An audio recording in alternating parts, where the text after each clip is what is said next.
So, in the intro of the video, you might have noticed something different on Skar King compared to when I actually was taking a look at him. He's looking a little nude.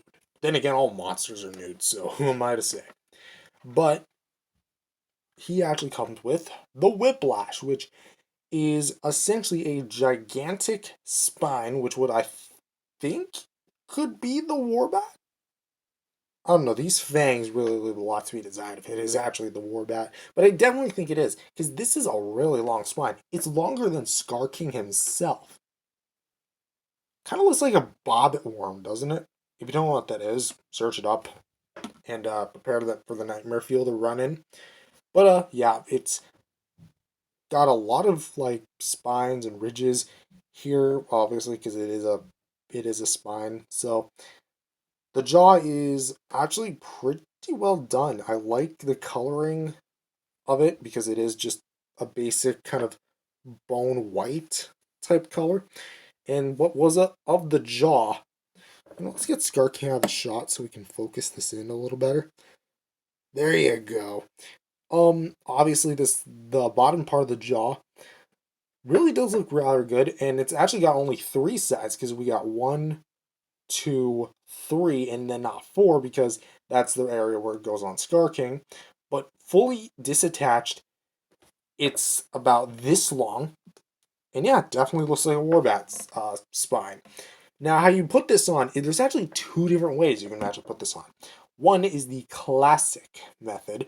Put it over the lapping area of Skar King like this and raise his arm up a little bit like that.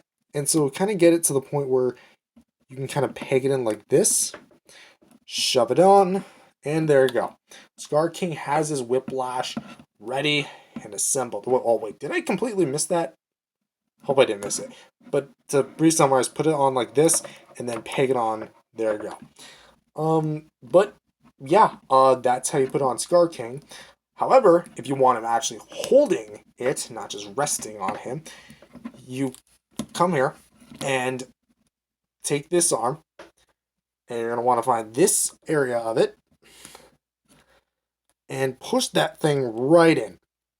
And it can't swivel, but now Skar King has his Whiplash. Maybe the loose arm does help.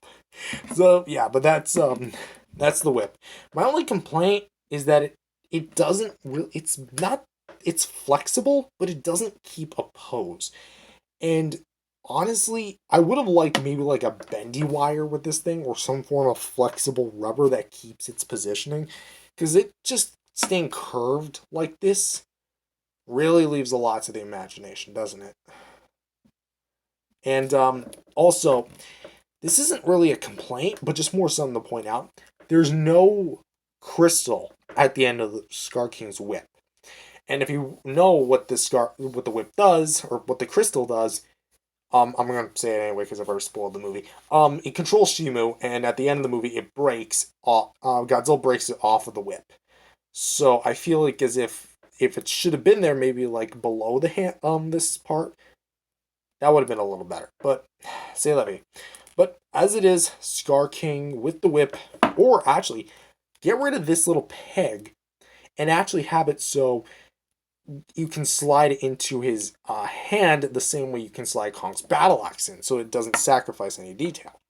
But alas, that's the Whiplash, and that's the really only accessory you get. So I mean, there's really not much else that you could have included with this thing. So yeah. And for some quick size comparisons, here he is next to his monkey co-stars in the movie with Kong with the Beast Glove and Suko with, well, not T.O.S.G because I'm not including him in this size comparison, but you can definitely see it's very close to like the actual like size in the movie. I'm honestly kind of shocked how close it is. Then again, they're all in like the same scale, and yeah, there's no competition between those two. And here he is next to the lizards of the movie with Godzilla evolved, T.O.S.G, and Shimu, which, as you can definitely tell, Shimu's a bit on the smaller side when it comes to like the scale. Maybe this is accurate. I don't really think it is, because she should be maybe up to a bit more here. But that being said, it still works perfectly fine. And he is the biggest fodder of them all. Doug would even beat him in a fight. And here he is next to some other Godzilla and Kong figures with the NECA King Kong original version, which I've always wondered if he would look like him, and obviously now we got our answer, no. Because he's like brown fur, he's like red fur, so I mean they are lanky apes, so he's based on the 33 design anyway. But here's the NECA Godzilla 2014, still my favorite figure in the all-time collection. And here's the Playmates Godzilla 2004 6-inch version from the Toho Classic series. And as you can see, he is dwarfed by everyone else, especially him. But I wasn't expecting him to be dwarfed by him. I thought they were going to be like the same height. And so overall, what do I think of this figure? I'm going to come out and say that I think Skar King as like the villain, very fodder, but the figure is actually quite excellent. It's not the best thing in the world, and it's certainly not the best in Playmates' Godzilla and Kong line in general, but for what it is, it's actually rather rock solid. The sculpt and detail's nice. The paint is a little bit iffy, especially with the sloppy line work that they did on the arms, and a bit heavy-handed on the white on some areas and the lower arm. But the articulation is really well done, especially the waist movement, and the whiplash is really well done as well. And I like how you can display it in two different ways, with the hand or on the chest, as it's normally in the movie. Honestly, I would really recommend picking up this figure because if you want a Skar King 6-inch figure, this is your only choice. Okay, it's one of two choices. Currently, as I'm recording this video, which I'm not posting it the same day, well, I'm not recording it the same day it's going live because, well, I can't just make like 1,000 Godzilla Kong videos in the same day.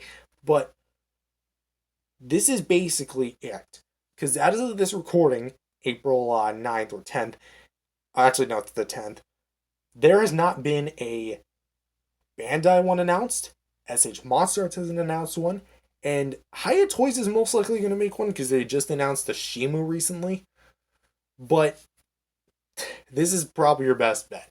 That, or you can go with the 2-pack, the one that comes with the Kong and Skar King, in exclusive like paint applications, features like darker paint, orange paint, red paint, all the warm colors. So, and plus it comes with like these little like neat backdrops that add for like extra play. So you know, like or something, I don't know, destroying all the crystals and such, fighting Kong while you're at it. But yeah, this is it for the figure. Thank you guys for watching this video. If you guys liked it, definitely subscribe to the channel. Believe in Jesus, accept him as Lord and Savior today. Spread the gospel. I'll see you guys in the next video. Peace out, everyone. God bless.